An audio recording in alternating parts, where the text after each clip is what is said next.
Tinutukan ni Pangulong Noynoy Aquino ang Open Government Partnership sa kanyang working visit sa Amerika. Bukod sa naturang pulong, nakatakda ring gawaran ang Pangulo ng Doctor of Laws Honoris Causa ng Fordham University. At mula sa New York, saksi si Marizo Mali. Pasado alas 5 ng hapon, oras sa Pilipinas, lumapag ang private jet na sinakyan ni Pangulong Noynoy Aquino sa Teterboro Airport dito sa New York City. Pangunahing tututukan ng Pangulo sa kanyang pagbisita rito ang Open Government Partnership. Inisyatibo ito ng mga bansa kung saan inaasahan silang maglatag ng action plan para maging mas mabuti ang pamamahala ng mga gobyerno. Mismo si US President Barack Obama at Brazil President Dilma Rousseff na founding members ng OGP ang nag-imbita kay Pangulong Aquino. Bukod sa kanila, inaasahang makakaharap din ng Pangulo ang mga heads of state ng UK, Indonesia, Mexico, Norway at South Africa. Kabilang ang Pilipinas ay pagmamalaki raw ang kampanya nito para sa transparency at kontra-korupsyon. Nakatakda rin pumunta si Pangulong Aquino sa Fordham University para gawaran siya ng Doctor of Laws Honoris Causa. Mamayang alauna na madaling araw, oras sa Pilipinas. Inaabangan na nga ng kapwa estudyanteng Pinoy at Filipino-Americans ang kanyang pagdating. Malaki manong karangalang may tuturing ang pagkakaimbita sa Pilipinas sa okasyong ito dahil patunay lamang ito na tunay ng kinikilala ang mga pagsisikap ng pamahalang Aquino para sa mabuti at maayos na pamahalaan na nakapaloob sa kanyang kampanya tungo sa matuwid na daan at siya ring tema sa mga okasyong dadaluhan niya dito sa Amerika. Mula rito sa New York City sa Amerika, ako si Mariz Umali, ang inyong saksi.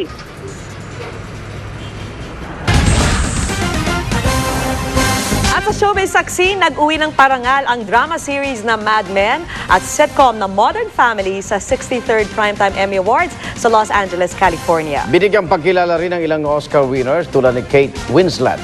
Darito po ang report. I want to take a moment to get something off my chest and say a few words to everybody here from 2.5 Men. From the bottom of my heart, I wish you nothing but the best for this upcoming season. Tila wala ng galit sa production team ng programang 2.5 Men ang dati nitong bidang si Charlie Sheen sa kanyang mensahe bago mag-present ng awards at 63rd Primetime Emmy Awards. Isa lang ito sa mga pambihirang tagpo sa award ceremony sa Los Angeles na pinasaya ng kanilang host, ang Glee star na si Jane Lynch. Big winner ang US sitcom na Modern Family na nag-uwi ng 5 parangal kabilang ang Outstanding Comedy Series at 2 supporting roles. Ang The Daily Show with Jon Stewart naman nag-uwi ng 2 parangal para sa Variety, Music or Comedy Series category. Muli namang inuwi ng 60s advertising drama na Mad Men ang Outstanding Drama Series. Pero ang Top Acting Awards napunta kina Juliana Margulies ng The Good Wife at Kyle Chandler ng Friday Night Lights.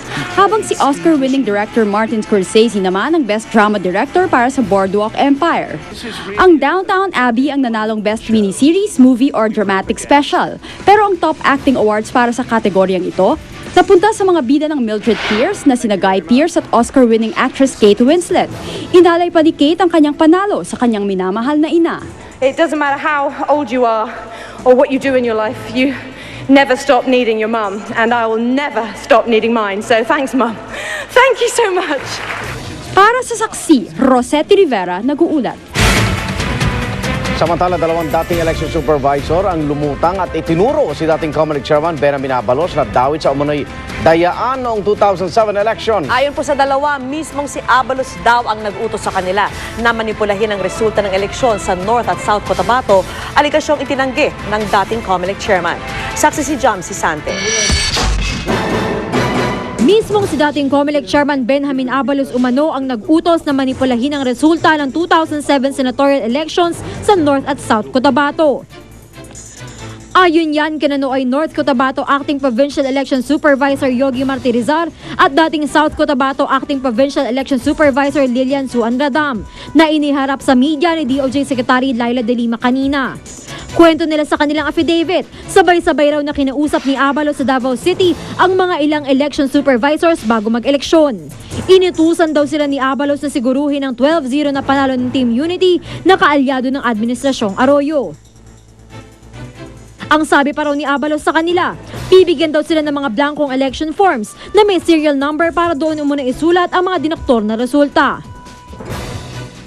Iginiit daw noon ni Abalos na galing sa Malacanang ang utos. They were always mentioning Malacanang, but no particular name or whoever in Malacanang, just always Malacanang. Pero binago raw sa huli ang utos at ginawang 8-4 na lang ang inutos na resulta pabor sa 8 miyembro ng Team Unity.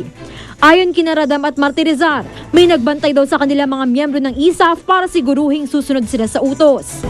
As early as 2007, we would have come out already with what we know, but it under threat for our life and our family.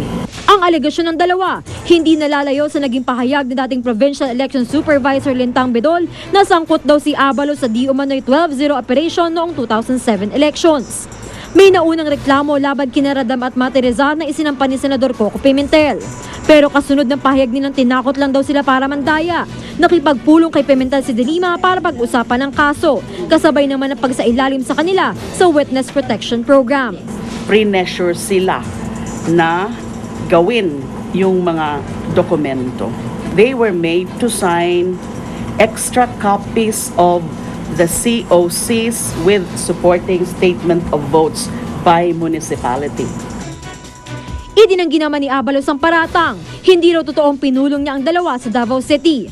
Sa canvassing sa Maynila raw niya nakita ang mga ito nang mapansin ng National Board of Canvassers ang discrepancies sa certificates of canvass sa statement of votes mula sa kanilang mga hawak na probinsya. Kaya nga raw sila sinibak sa pwesto noong Hunyo ng 2007. Ito ang mga taong umaamin ng kanilang pagkakasala at just because nagtuturo lamang kung sino parang wala na silang kasalanan, sila na ngayon ang mga bida. Ano ba naman ito? Bukod kay Abalos, idinawit din sa affidavit sa dating Justice Secretary Alberto Agra na nooy legal counsel ng Team Unity. Sinusubukan pa ng GMA News na kunin ang panig ni Agra. Gayon din ang kampo ni dating Pangulong Gloria Macapagal Arroyo. Ako si Jam Sante, ang inyong saksi. Samantala, isang araw bago ang kanilang concert sa Pilipinas, nag-ikot muna sa iba't ibang kapuso shows ang mga American Idol Season 10 finalists. Kabilang dyan siyempre ang film na si Tia Mejia na kumanta pa ng OPM sa kanilang guesting sa Eat Bulaga. Saksi si Katati Bayan. Halatang excited ang American Idol Season 10 finalists na dumating sa bansa 3 days ahead ng kanilang 2-night concert sa Pilipinas. Kabilang syempre ang may dugong Pinoy na si Tia Mejia at ang mismong American Idol this year na si Scotty McCreery. The American Idol Season 10 finalists, Stefano Langoni. Kanina, maagang gumising para sa unang hirit at News to Go ng GMA News TV sina Stephanie Langoni, James Durbin at Naima Adedapo. Ang kanilang almusal, pagkain Pinoy tulad ng bibingka, kesong puti, pandesal at tuyo. Malinamnam ang kesong puti. Si Stefano, tila na in love na makasulubong si Miss World Philippines winner Gwendolyn Ruey na nasa studio rin ng Kapuso Network. Gwendolyn? The one in red, she's tall, she's absolutely gorgeous. I hope to meet him again sometime. Nakisala naman sa tanghalian ng maraming Pinoy, sina Tia at Scotty na mag-guest sa Eat Bulaga.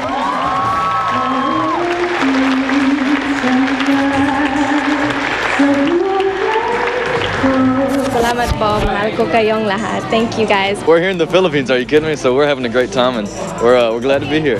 Dahil nasa Pilipinas na rin lang, si Tia napasubo sa Balot Challenge. Sabaw ng balot lang daw ang huli niyang nahigop 12 years ago. Pero ngayon ang buong balot sinibog. I feel like I've accomplished a really big accomplishment and I did my family proud. So, because they eat it all the time. At nakijoin pa sa kanya ang kapwa finalist na si Paul McDonald at Lauren Alena. Think about it, it tastes like Kool-Aid.